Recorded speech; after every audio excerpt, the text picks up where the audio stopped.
Hello and welcome back to the second episode of the newest part of the Retrotainment recast package. This is the Retrotainment Reel, a rebranding of the Sherlock Reel from yesteryear. Sherlock isn't here tonight, unfortunately, to go with the second episode, but sure, Sick Note has to keep up his record. But tonight we are joined by co-host of Retrotainment Recast, Master Striker Expert Ted there. How are you, sir? Not too bad, lads. I'm a striking expert, as Ian will be able to tell you from our days on the AstroTurf, where I could hit a barn door when I was aiming for the net. But you know, sure. Look, that can't be helped. You were always able to pick me out with the Hollywood pass, though. I can pass a ball. I just can't put it into a net. That's all. The man is an assist machine. Yeah, I'm Mesut Ozil. You know what I mean? We have co-host of the Retrotainment Reel, Mr. Dynamo Ian Kelly himself. How are you, sir?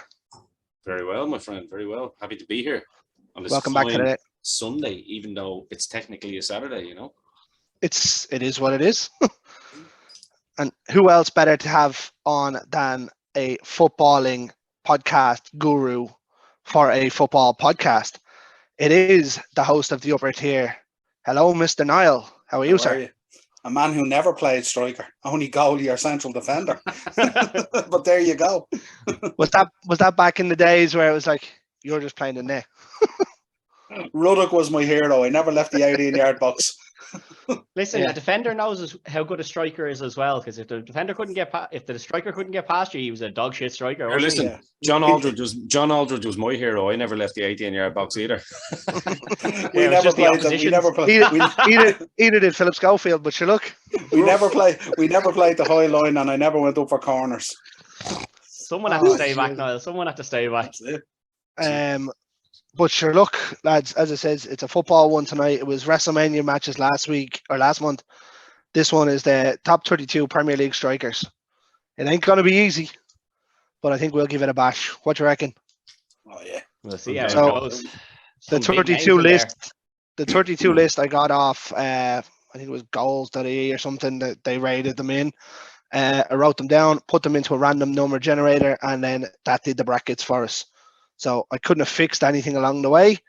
It was all done probably about 10 minutes ago, which you look. We'll get a bash. The internet. The interweb is wonderful, lads. The 32 list, you'll get them as we go along. And the rules are pick your preference, vote what you think, but vote. Don't just vote because someone thinks they're better than the other one because they won something before. Ted knows what I mean. Yeah. Vote. Give a reason for your vote and why. Basically, that's what we're saying. Yeah. Right, we'll get it bashed then, lads.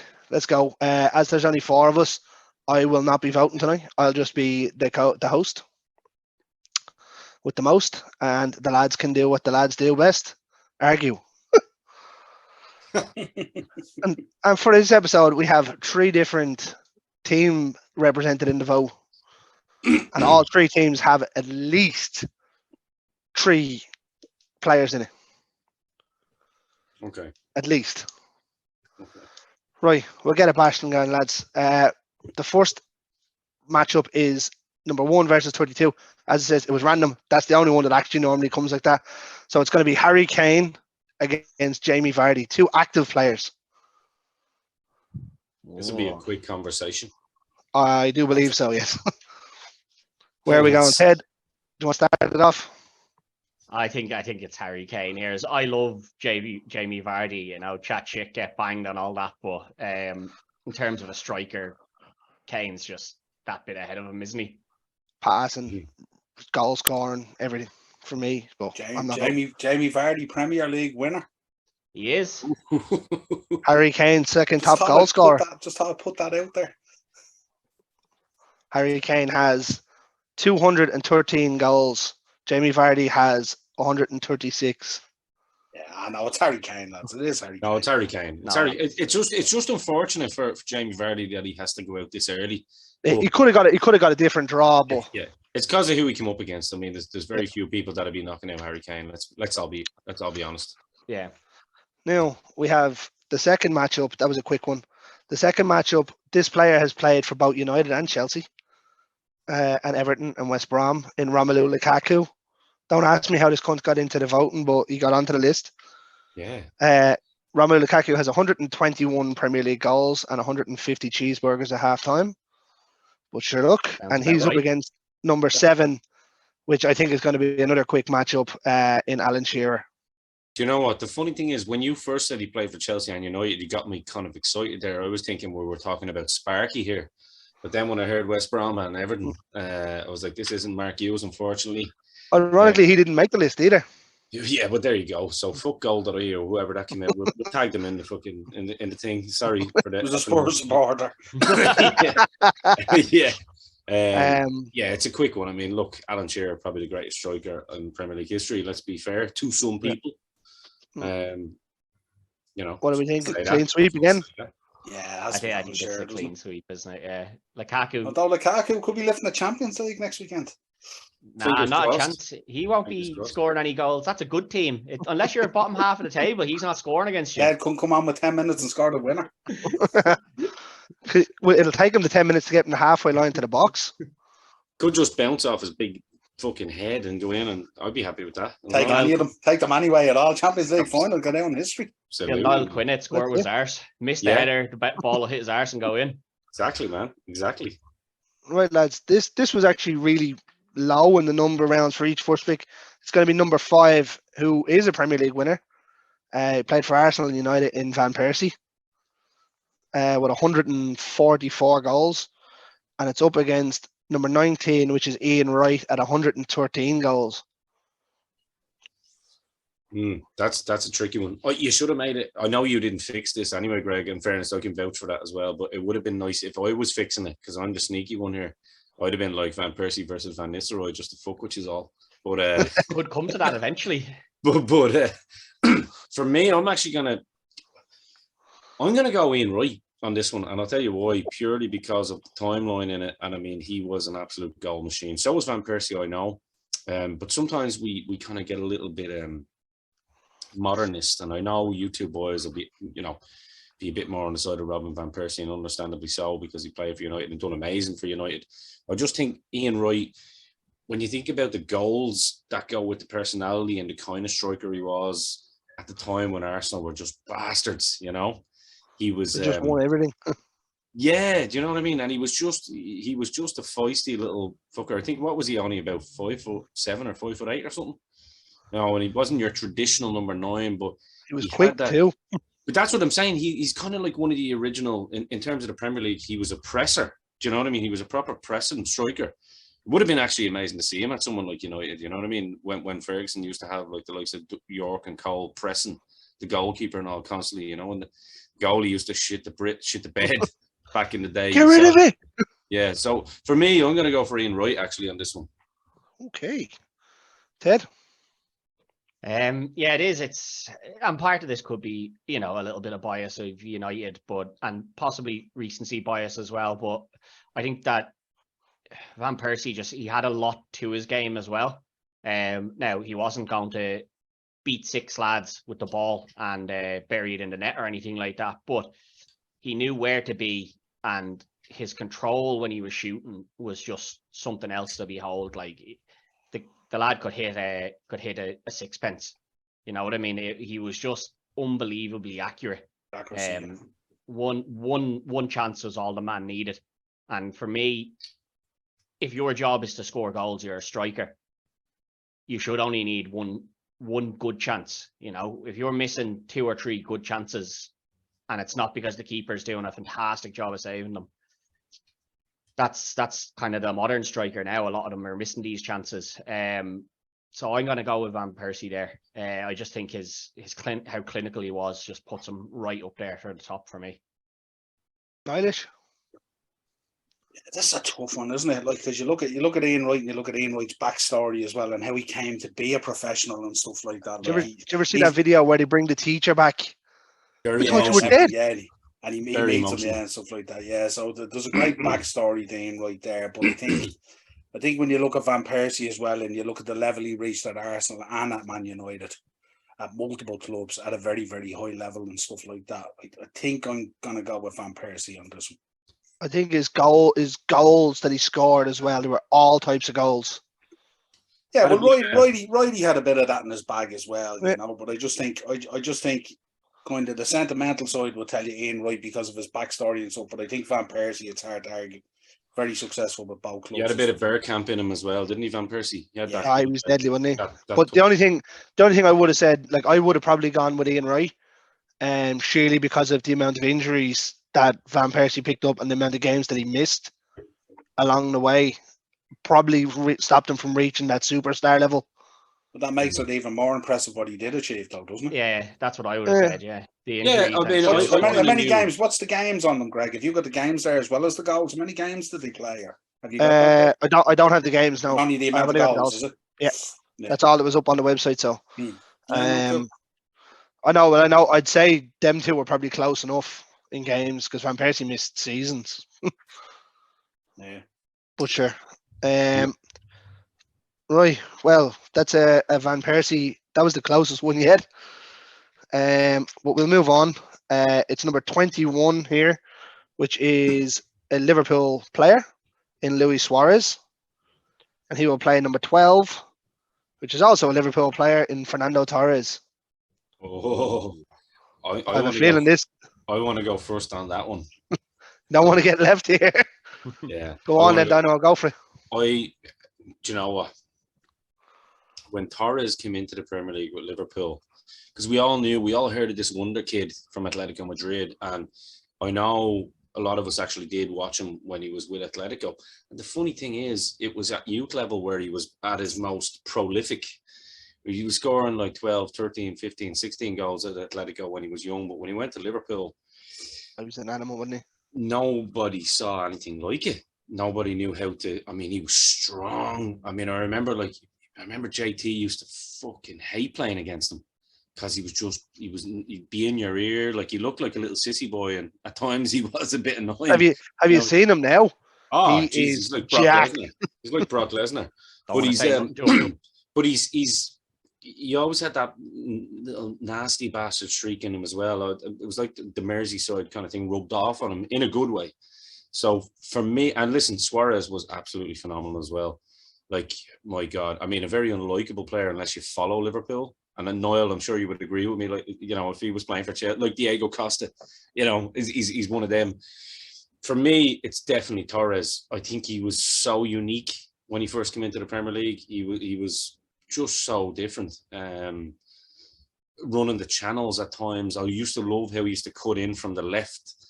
And it was nearly goal all the time, wasn't it? Oh, man. Just a sweet right foot. Strong. The pace was just absolutely. I mean, he was the closest thing to Henry since Henry at that time. You know what I mean? I'll tell you, you'd be surprised with the amount of goals he scored in the league. He's got 85 Premier League goals against Suarez's 69. Yeah, well, and that's in fairness, that's about right. Like, so this is. I actually thought it would have been higher. Yeah, for both. It's yeah. Neither of them had long careers in the Premier League. They didn't have massively long careers in the Premier League. So for me, it's Torres as my vote anyway. Fair enough. We'll leave the vote to Ted. So we'll go here, Niall. Where you going? Liverpool man. And both left your club as well, so you can't really be annoyed. No. Well, I certainly wasn't annoyed when Torres left when how it panned out, kind of thing. You know what I mean? That 50 million was lovely in the end, you know. He paid Andy Carroll, wasn't it? He paid it off in one goal with us against Gary Neville. Gary Neville. I'm not as worried about him leaving as I am how we spent the money, as Greg said. Good Lord. That's neither here nor there. I had your back. Let's put it this way. The 50 million you spent that you got for him, that striker didn't make the list. I would hope not. Well, we only spent 35 of it on him, didn't we? I think, as far as I know. But that was 35. Ben was the other one, wasn't he? Yeah. We spent the other 15 million on some future project from the third French league or something, some shit like that. Like your new stand. No, we didn't spend that money on that, trust me. I certainly wasn't 15 million. No, this is obviously a tough one for me, but Yeah, I think you have to go with Torres, don't you? You have to go with Nando, really. Suarez was brilliant as well, but just Nando was special, though, wasn't he? Yeah, he was. He was special in a way. Like, I mean, Suarez to me he scored some fantastic goals, but he was kind of more of a poacher, wasn't he? Really, at times. He was a magician at times, though. Torres, for me, and you guys were talking about him cutting in from the left and stuff like that. But Torres was at the scariest when he ran up the middle, and when he ran up the middle, and he was trying to turn people and make decisions and stuff like that. And I mean, it was just electric. The pace. Well, think of the two, like arguably two of the best centre backs of all time in the Premier League, in Terry and Vidic. Yeah, they always talk about how they fucking hated playing against them. It's the same though, isn't it? Any defender really won't like to play against someone with pace like that. Yeah. And his pace from a standing start was just electric. It was just instant. Ted, where would you? And I suppose remember you have to make the point as well. He was in a Liverpool team at the time as well. They were average. Yeah, Bart Gerrard really was very, very average. Xavi Alonso as well, of course. And Xavi Alonso, of course, yeah. But I remember in his time there as well, I think one of his periods there was a time, didn't Gerrard get an injury and he was out for a prolonged period, I think, at that time as well. And he was still he didn't get the full effect of Gerrard there as well, But you see players like that. And I suppose you could argue with Suarez as well, but I think Suarez played in a slightly better Liverpool side. There was definitely more depth in that Liverpool team that Suarez played in. Yeah. Where would you have gone, Ted? Yeah, as the boys said, it is a tough one because both prolific strikers. If we were talking their whole career, I might go Suarez because, outside the Premier League, he was an absolute animal. But within the Premier League bubble, but Torres was a nasty player to come up against. Not that he did anything dirty or that, he was rough or tumble, but he was a nasty player to come up against because you were always afraid this lad's going to put my defender on his arse. He couldn't even step up to try and play offside. Don't make any mistake, he was filthy as well, Ted. He loved leaving the leg in. He was filthy as well. No, he was, but when I'm talking, nasty, I'm thinking the likes of Diego Costa. Like, Diego Costa's a nasty, nasty little bastard. Yeah, but see, now they call it like nasty. Back then it was normal. Now it's nasty. Anyone coming from Atletico is going to have that kind of streak into them. It's from an early age. I guess he didn't look. He didn't look as what it was when he was doing the boyish charm and those little blonde locks. They filled you. I remember that time when he tried to grab John Terry's ear, shouting at the screen, going, "Fucking deck that little sissy prick." It's like Milner. Everyone thinks Milner's a great guy and stuff like that. Puts loads of fouls in. He is a ref and gets away more than absolutely nasty. Niall, nobody thinks Milner's a nice guy. not even Mrs. He gets Milner. away with more. Look at the refs. The ref he has to foul about 10 times before he gets a card. They look. All he does is smile and jog off. Yeah, no, the refs like look like the Scholes effect back in the day, Man, also short-sighted at all. He was short-sighted. He couldn't see the players. He could only see things that were far away. Poor Paul Scholes. All right, well, did Scholes ever smile? I don't think I ever seen Paul. No, he didn't smile. But the commentators used to just go, "Oh, that's a Scholesy challenge. Your man's foot is dangling off his boot." Oh, it's a Scholesy. It's like that episode of The Simpsons when the boot kicks the ball and the ball goes and then it keeps going after it. Right. Yeah, I actually thought Suarez would have went through that. No, Torres takes a clean sweep there, but that's actually a closer one than the result makes it look. That was very close. At the time, I know he played for Liverpool, and as much as I hate Liverpool, I still loved watching Torres play, though. Yeah, I think that's it. Too. I think I just preferred to watch Torres than I did Suarez. Me too. Yeah. Right, lads. This one here now is another big hitter in this side. Number 6 is Thierry Henry. Comes up against a Golden Boot winner in Kevin Phillips. Thierry Henry. Nice. Yeah, I think we slap this one through nice and quick. I'll let the guests predict what I would pick. Yeah, Kevin Phillips. So 2-1 to Thierry Henry. Then is it? Right, lads. Thierry Henry gets showed just for that volley over Barthez turning Dennis Irwin. That's more than enough for me. He gets showed just for that goal. If he never scored another goal, he's going through. That was ridiculous. The flick, the touch, just some of the goals that man got. That's just ridiculous. He was. Yeah, no, he's unbelievable. Not bad for a winner. Not bad for a Juve Monaco failure. Yeah. Right, lads. Number 26. Eno's ears are about to prick up. Because here comes the big dog. Here comes Drogba. Yeah. And he will play number 3. And Ted's ears are going to prick up here because this is a tough one. Here comes Wayne Rooney. Oof. One of the big boys are going home now. Oof, That's a tough one. You sure you spun the wheel on this strong, Google? Oh, yeah. Starting to question the validity of the. I'm only messing. We're missing. We're losing big names here, aren't we? Yeah. Oh God, yeah. right, we're going to start this one with Nialish. Oh, Jesus. Where do we start?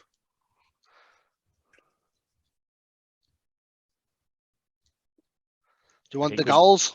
I revoluted you there, Niall, yeah? I think whichever way you go here, Niall is kind of going to decide. I'm going to be the decider, really. I think so. Wayne Rooney, 208 goals. Didier Drogba, exactly half of them at 104. Just context, though. Is a striker just all about goals, or is it like? No, it's not. You can't say that because Wayne Rooney has like 156 assists or something.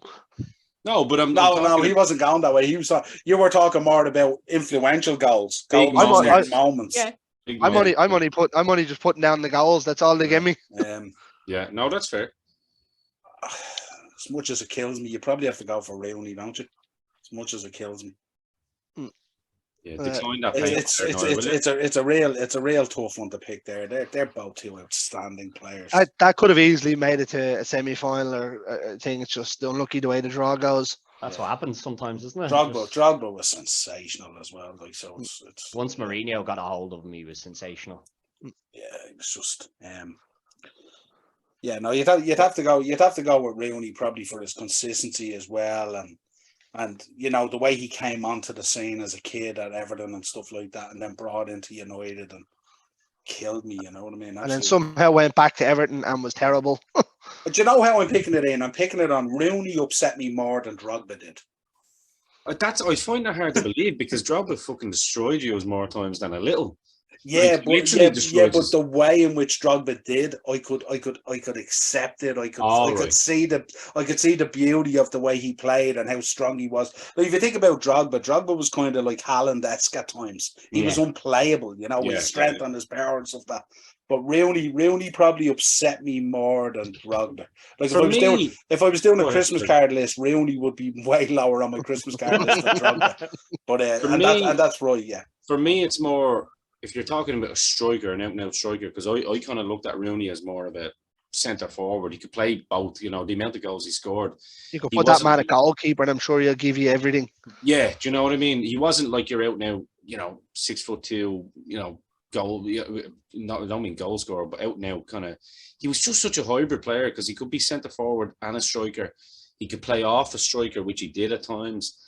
You know, he could be an attacking midfielder at times if he wanted. So he was definitely the more versatile player and better player all around. I know enough about football to admit that.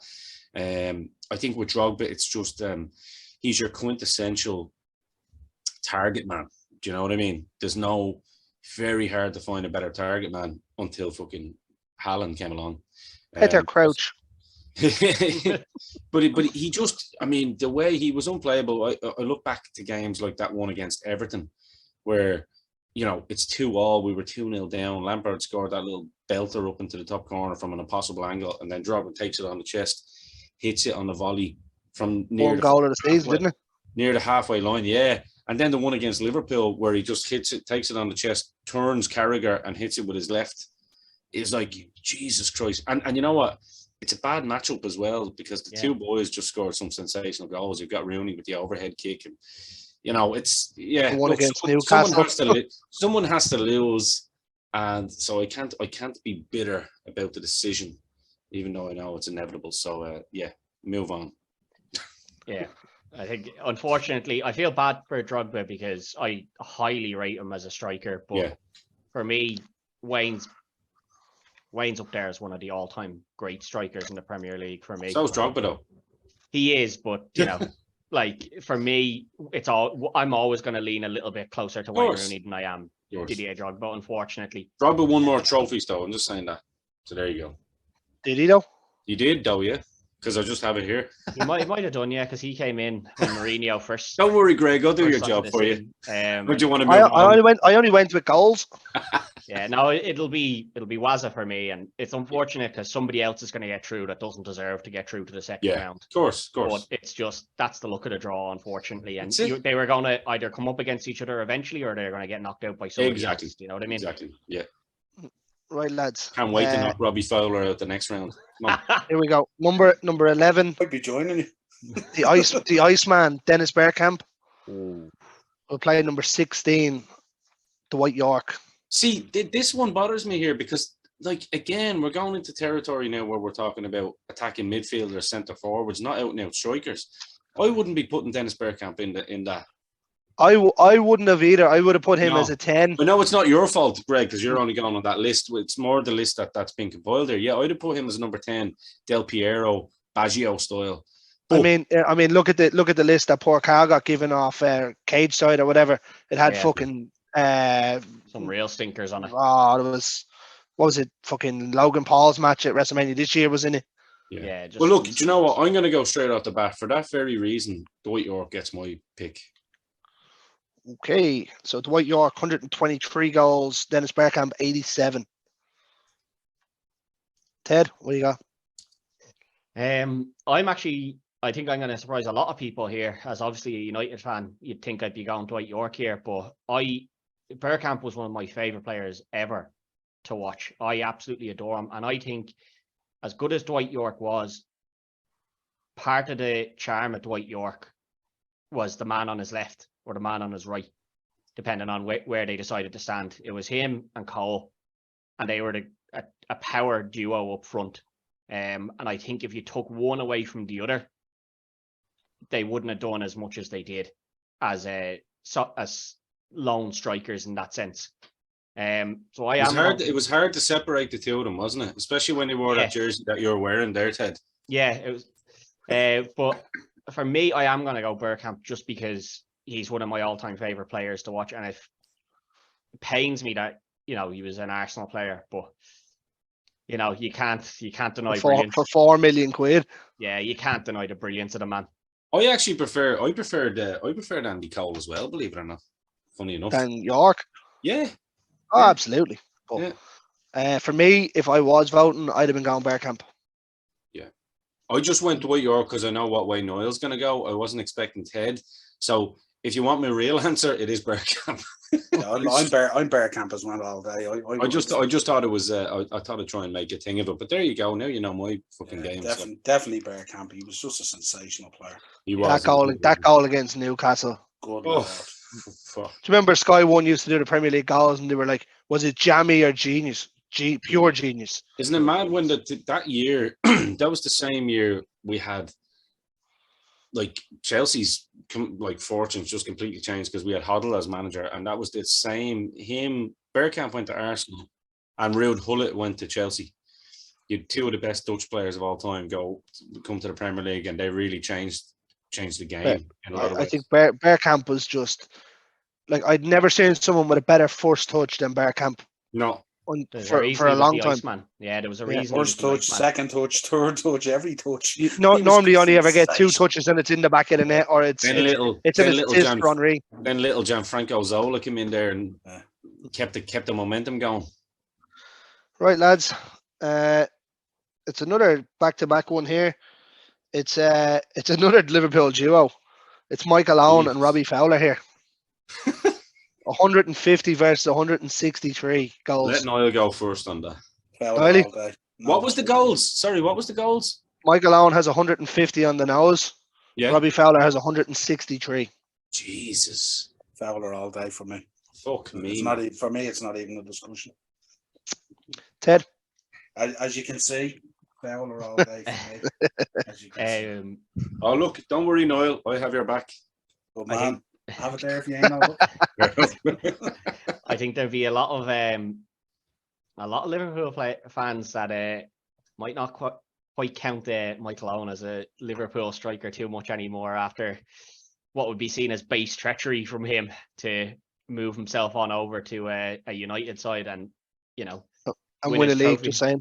Win his league, yeah. But there'll be a lot of Liverpool fans that'd be very bitter about that. But I think Niall's right here. Owen had the pace and he had the ability to finish, but the second those legs went, they were gone. He was done really. Whereas Fowler never had that pace, and his ability was just unbelievable. So yeah, it has to be Fowler, unfortunately. That makes it a clean sweep. The injury to Owen, back-to-back injuries, and it was the same injury over and over, just killed him. He burned out far too quickly as well. Yeah, well, that's what happens when all you rely on is your pace. Although he is a Ballon d'Or winner, so he was a great finisher as well. Oh, he was an unbelievable pace, unbelievable finishing, but I think the problem for Owen is he was catapulted when people, it grinds my gears these days when people talk about players being so young and all this kind of thing and youth and all that. Like when you think about when Michael Owen broke in and stuff like that, like he was hardly even developed. 18, yeah. And like I think that was part of the reason why he picked up that stuff later on and all, because he wasn't given that chance to grow and mature really, and he was thrust into a situation as well, into high level stuff very, very quick. What was he? Was he 3 years in the Liverpool team when he won the Ballon d'Or? Something like that. But like he'd had that amazing run in the World Cup against Argentina, wasn't it?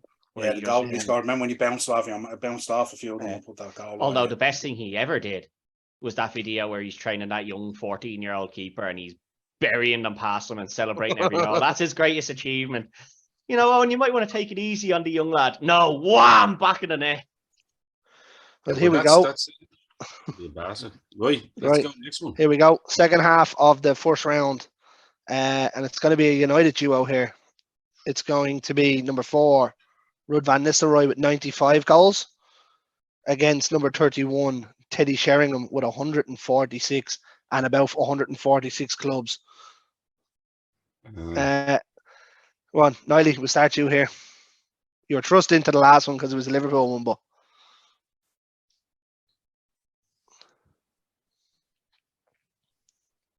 I'm going to go with Sheringham. Ooh. I'm going to go with Sheringham. I know that won't play Zeno.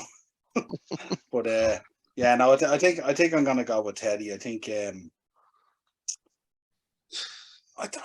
you know what it is about him? He kind of he just scored so many goals. He's a wanker. But yeah, kind of. But he didn't score. You don't remember anything kind of really, really special about him. But you just put up the numbers. Of course, you remember the European Cup final and all and stuff like that. But you don't with his shanked shot. Doesn't matter. You take it next Saturday, wouldn't you? Yeah. But I took it yesterday. Yeah, I'm gonna go with Teddy on this one. Yeah, I'm gonna go because I don't know what it was about Van Nistelrooy. He was unbelievable as well and a great goal scorer and all, but he just wasn't very likable, was he? I just found him like Robbie Fowler. I just found him very unlikable. Don't disagree at all as rivals. Yeah, absolutely. As you said earlier, Ian, unless you're in the Liverpool bubble, he's very unlikable. Very unlikable. Oh no, and I wasn't doing that as a dig. I'm actually agreeing with you. I'm saying you kind of have that thing. He's one of our own type of thing. You know what I mean? Oh no! Don't get me wrong. A lot of United fans that will say I met Robbie Fowler. I did an evening with Robbie Fowler, and I met him as well. And he didn't live up to what I thought. Yeah, never meet your heroes, as they say. Yeah, unless your hero happens to be Brett the Hitman Hart. But we move right along. Who's next? Met him, bitter cunt. You loved him, you bollocks. It'll be you next, since it's United. Go ahead. No, I kind of want to be the power play here. Actually, that's dead. That's unfortunate. It's a United duo here. I'll have to go. Yeah, that's why I should be left on the fringe here. Come on, you got rid of Drogba on me. At least give me that. No, the boys got rid of Drogba. Right, go on, Ted, go. Yeah, I'll go. Niall's right. Van Nistelrooy was an unlikable bastard if you weren't in the United bubble. But if you were in the United bubble, what a lovable player he was, because it's unbelievable. And I brought this to Greg's attention a while ago. I said he's one of the few players that you'd think had broken that 100-goal, that century goals in the Premier League, and he never did. But it was just due to the number of seasons he played. Now he ended up leaving due to some background issues with one Cristiano Ronaldo. There were certain dislikes there, and he was moved on because Ferguson picked the young player that he was right to believe had all the talent in the world. And he sure did. Ferguson was right to make that call. Get on with it, Ted. Come on, pick your. Yeah, no, for me, it's Van Nistelrooy. Sheringham was a great player, but if you had to pick one to put into your squad, I think as your starter, you're going with Van Nistelrooy. He was the best goal scorer I've ever seen live. Best. He's the definition of the fox in the box, like that lad. One goal from outside the box he scored. In his entire career. Charlton, wasn't it? No, Fulham. It was Fulham. It was Fulham. Yeah. Sorry, apologies. I was at the United and Charlton game when he scored 4 and Beckham had 4 assists. That's what I was thinking. That's what I was thinking. Sorry. Well, for me, as a Chelsea fan, I didn't find Ruud van Nistelrooy unlikable at all. In fact, I fucking loved him. It's being a striker myself. When I played, I absolutely thought he was the bee's knees. Still think he is. And then he went to my Spanish team, Real Madrid, and done pretty good there as well. I think Van Nistelrooy is one of the best strikers ever to grace the game in terms of pure number 9, what you expect of an old school striker. He was, but he was elegant as well in terms of his finishes. For a big man, yeah. He had a great touch. He had a great way of, little flicks and all. He could get involved in the build-up play too. Not like say a Drogba or whatever in terms of like your quintessential target man, but he was quality. So for me, Van Nistelrooy all day. He had those Perez vibes about him, didn't he? And I fucking the long hair Perez as well. Fucking hated Perez. No, but you know the way he gold players. You know the way you see. I actually hate Perez as well. See, and Teddy Sheringham and Teddy Sheringham. He played for Tottenham as well, so he can get fucked out the gap. Teddy, fuck off. He's a pretty nice guy, Teddy Sheringham, though. In fairness, I've seen him in interviews. He's actually really nice guy. But he's played for half the Premier League clubs at this stage. Oh man, we're the only team he didn't play for. Now we're gonna have a fun one here, right? Eno's ears are about to really prick up because here comes the little Italian genius. Gianfranco Zola enters in now against number 22, Robbie Keane. So Zola 59 goals, Robbie Keane 126. Right, Teddy, where are we going? They weren't against the Faroe Islands. They were in the Premier League. I can confirm. I think this one for me is very similar to the Torres and Suarez one. As an overall player in their entire career, it's Gianfranco Zola all day, every day, and twice on a Sunday. But when you're talking pure Premier League, unfortunately, Robbie Keane just had the time in the Premier League to make a bigger impact within the league, I think.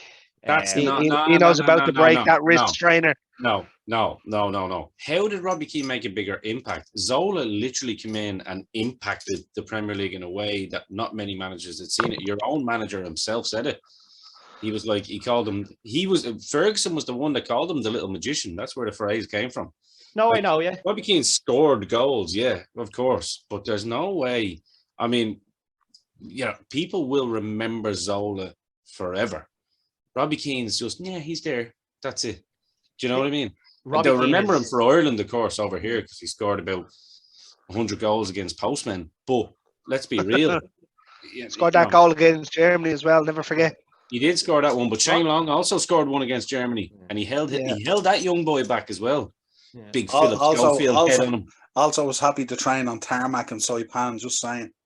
Yeah, exactly. It's because he's a little bitch that wouldn't stand up for himself. Where's his standards? Yeah, exactly. There's no denying his ability as a striker, though, either. There's no way. No, not at all. Take that away from the man. So, and as I said, if it's overall career, it's Zola all day. But since it's just the Premier League bubble, I'll have to give it to Keane just for longevity in the league, unfortunately. Similar to the way Suarez was knocked out by Torres first. Yeah. Is there a point in asking me? There's no. I as much as I love and respect Ted, I disregard every comment he made there. So you're going with Zola. I'm taking it. 1,000,000%. Nialish, vote goes to you.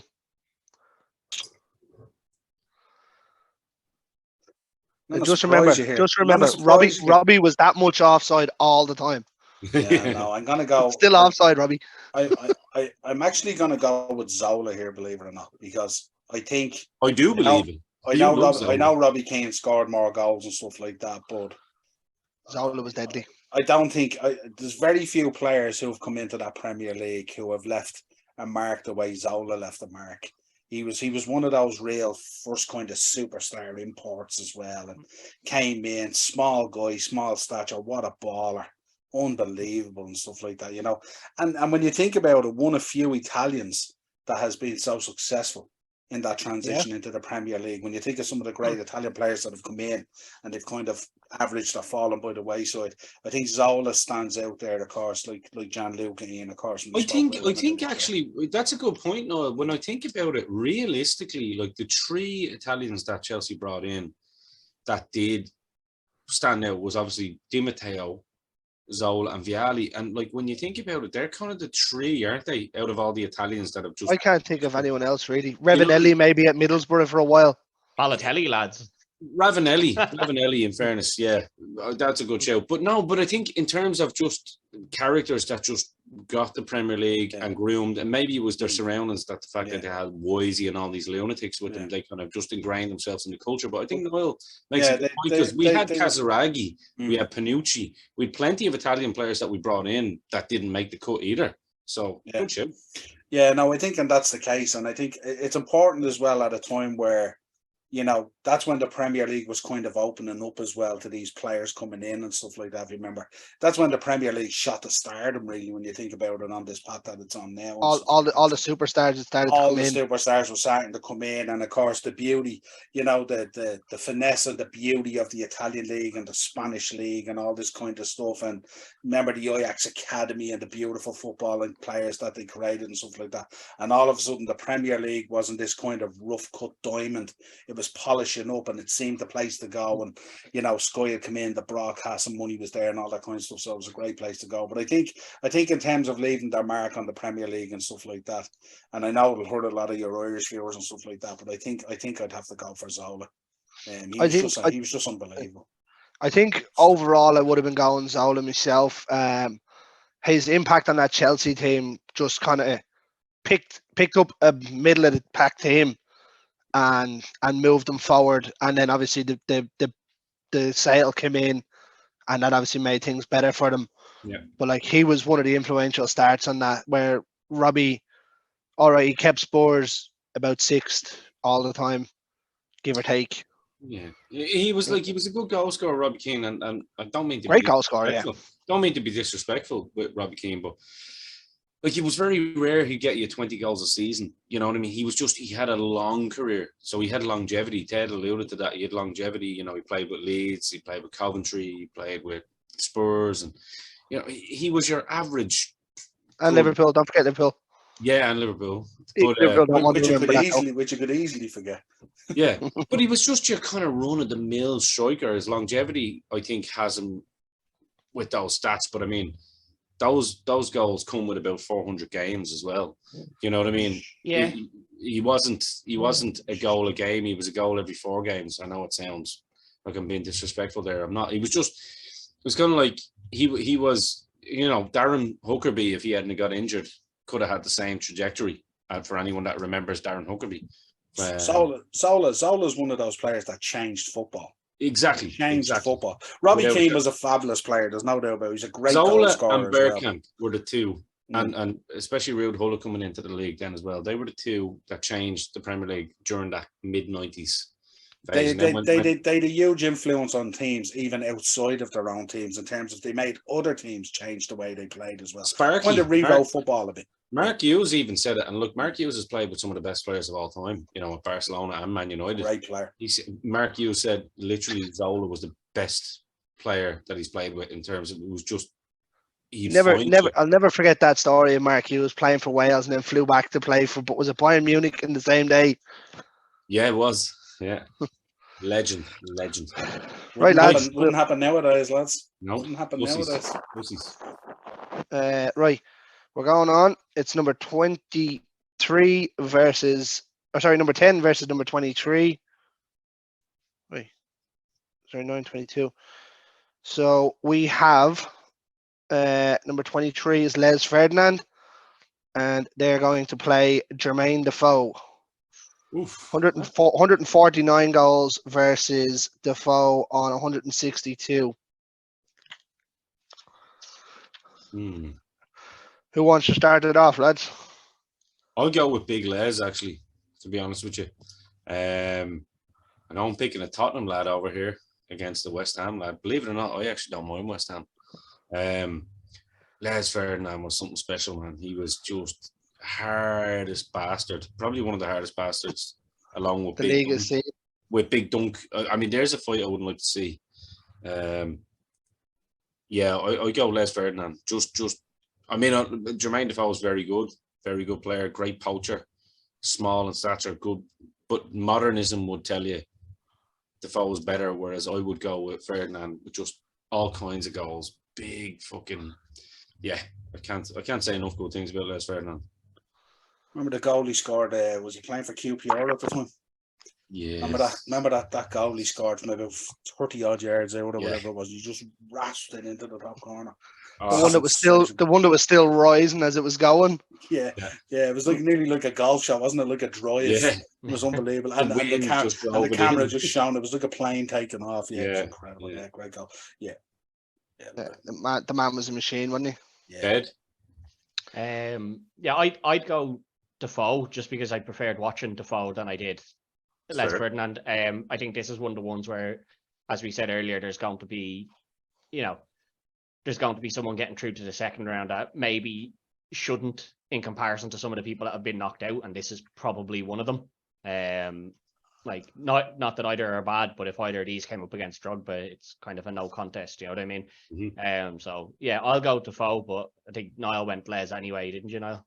Absolutely. Yeah, so Les will go through, but Defoe, just a quality player as well. Good player, yeah. I think he complimented Peter Crouch quite a lot. Anywhere Crouch he went, he seemed to just do well with whoever he was paired with, didn't he? He won an FA Cup with Pompey as well, didn't he? Yeah. Knocked United out in the semi-final, I can't. Yeah. Well, Pedro Mendes knocked United out. Right, lads. Number 28, which is Mark Viduka. Liverpool fans will remember him. I know him very well. Niall doesn't like this. Will play number 29, a player Manchester United fans won't like, in Carlos Tevez. There's only one winner. Yeah, I think there's only one. And I love Mark Viduka. Mark Viduka is an absolute gentleman. I went to quick story. Me and my cousin went to see Celtic play Bray Wanderers out in Talca Park. Back Such a random game for that. I was at that game. No, well, it was a random venue, as well. I think they just wanted to make it a little bit bigger, but it was actually the first pre-season game, and Niall will remember this, when John Barnes and Kenny Dalglish took over the management team. So everyone's kind of looking for Larson and all, and we're standing in the stands. And Mark Viduka comes up, and like, little did we know how big he was, because we're standing on like the bottom step, so there's like a good fucking foot of concrete there. Like, and Mark Viduka just comes over and he's like, "How you doing, guys?" And he's like, with his Aussie accent. We didn't even know who he was, to be honest with you. Square John. He'd only signed from Zagreb, like, and he was just talking to us just like a real nice lad, just standing there talking to the two of us for about 15 minutes, being honest. Like, oh, what got you into Celtic and all, just really nice guy. And I remember from that day I went, I'm always going to be a fan of that lad. Do you know what I mean? Just nice fella, that lad. They're the little things that people remember. Like, I'm fucking 39 now, and I remember that because of what he did that day, just taking the time out to come over. And even when he went to play for the dirty Leeds, I still forgive him for that. But he done a hell of a job on Liverpool with dirty Leeds as well one day, didn't he? End of the season game, wasn't it? I was on a golf course, and I think we went either 2 or 3-0 up, and I switched the phone off and put it in the golf bag, and when I went in, I think they bet us 4-3. He scored all 4, didn't he? Do you remember that? Do you remember that little dink he done over the keeper? He done 2 of them in that game, didn't he? 2 of them. Yeah.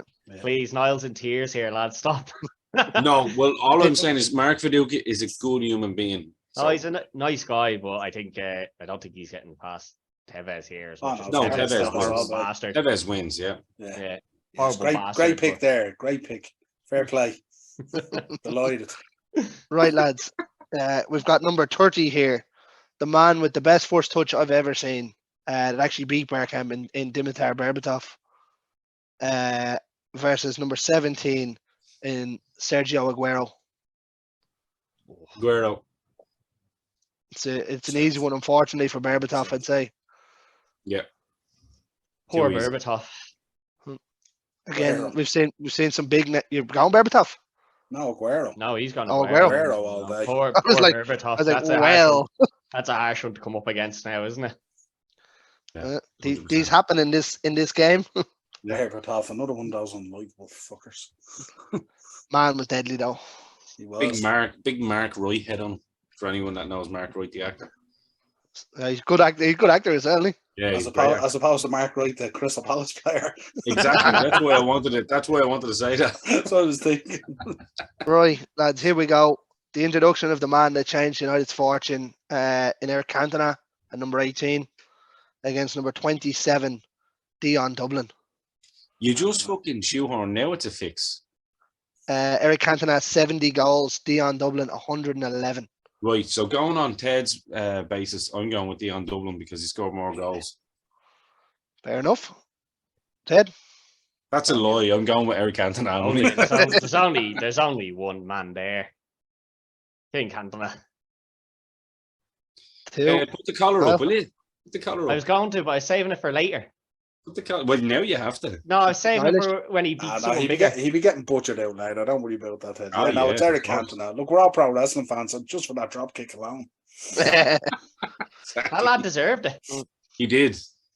Don't know what he did. I don't know what he said, but he fucking deserved it. Well, anyone that knows me anyone that knows me knows that I'm always a proponent for violence. So the lad who attacked whoever that other person was asking for it. I'm just saying. Right, lads. Story and you're keeping to it. I'm staying with Listen, Your Honour. Here we go. Another journeyman in the Premier League here in Nicholas Anelka with 125 goals. We'll play number 15, Andy Cole. Oh, that's a tough one. That's a tough one. So you've got Andy Cole on 187, Nicholas Anelka on 125. But Anelka played second fiddle to a lot of top strikers. And that's a really good number for Anelka when you think about it, with the amount of moves that he had back and forth in between Premier League. And out of the Premier League for a long time. Yeah. I'm going with Anelka because he's one of my favourite Chelsea players of all time, believe it or not. I mean, it was the one club that he finally found a home for a period of time and didn't even want to leave until that little midget fucking ginger, Villas Boas, came in and told him to get out. I was like, good Lord, man, Right, you manager. took it out. Huh? Top manager. Yeah, top manager, yeah. Fuck's sakes. Yeah. Ted? Top Trump manager. Nah, it's Cole for me. I always loved watching Cole play, but yeah, Cole for me here on this one. Both, as you said, like both quality strikers, but I think this one just comes down. I think Anelka just had a little bit more finesse than Cole, but Cole was just your out and out bully up there, wasn't he? Yeah, he was just a bit of a bully up there, wasn't he? Yeah. So I think this one comes down to preference, really. It 100% does. 100% does. Yeah. Niles? Yeah, I'm gonna go with Andy Cole. We binned off York. We can't bin off York and Cole. You're an awful prick, Niall. Do you know that? I've always said that about you. You know what I mean? Like, I didn't want to say, now that we're on an independent podcast, I can tell you, you're an awful bollocks. I never liked you. He just remembered that time that you have a Barcelona jersey behind you. You're a shill. Right, lads. The last game of the first round. Number 8, Matt Letitia. Versus can't be calling him a striker. Letitia. He was down on it. That's what he's down on, unfortunately. Fuck me, and again, another Chelsea player here in Jimmy Floyd Hasselbank. Get the fucking boat. Get the boat. I love Matt Letitia, especially his conspiracy theories. He's deadly. But like Jimmy is fucking Jimmy, lads. Don't be bringing any fucking 100. Don't be bringing any fucking skim, any nonsense to me on this one. This is Jimmy all Letitia, 100 goals. Yeah. Jimmy Floyd Hasselbank, 127. I think Close Letitia was like it's close all the time, isn't it? When you I think think about it. Jimmy had a shorter Letitia career in the Premier League, though. Letitia was like the human highlight reel at one stage, wasn't he? And then Jimmy came in. This is actually, do you know what? That's a good show. These are the two human highlight reels of fucking long range goals when you think about it. Like Jimmy, his first year when he came to Chelsea, he won top scorer. I think he won top scorer on both seasons, actually, first and second. And what was mad about it was there was none of these little tap ins. Like there was the odd tap in. You look at Jimmy's goals; they're literally all fucking well outside the box. He's just. Those knock knees, I'm telling you, don't knock them. So, anyone else? No, it's Jimmy all day. Yeah, love Letitia and all, but it's Jimmy. Me too. I think this boils down to Letitia. I wouldn't call him a striker or a forward. Do you know what I mean? He was a midfield. Yeah, me too. Monster. He was a midfielder. He was a cam, like. Yeah. And he was a very good one at that. Oh, amazing, man. Yeah, love him. Now, what did you say, Greg? 100 goals in that Southampton side. Yeah. Oh, he was an absolutely amazing special, player, isn't it? If you think that though, right? So then, how good does that mean? Phillips was 92 goals in that Southampton team. Yeah. No, it's. I think it just was. Kevin Phillips. Sunderland. Oh, sorry, it was Sunderland. Sunderland, yeah. Kevin Phillips. Sure, he was Also a high partner with Niall Quinn, wasn't he, for years? Yeah. Also not a prolific team either, though. No. Kevin Phillips wished they talked about GA back then as well, didn't he? He provided some amount of goals for Quinner as well, didn't he? And Quinner for him. Yeah. Oh man, two boys GA were coked off. Two boys were coked off their nut. Coke zeros. Right, lads. That's the end of round one. No Gary Lineker. No G-Lings. That's what happens when you shag crisps, Gary Lineker. You don't get in the top fucking 32. Exactly. And that's what you get for being a far lefty little annoying prick. So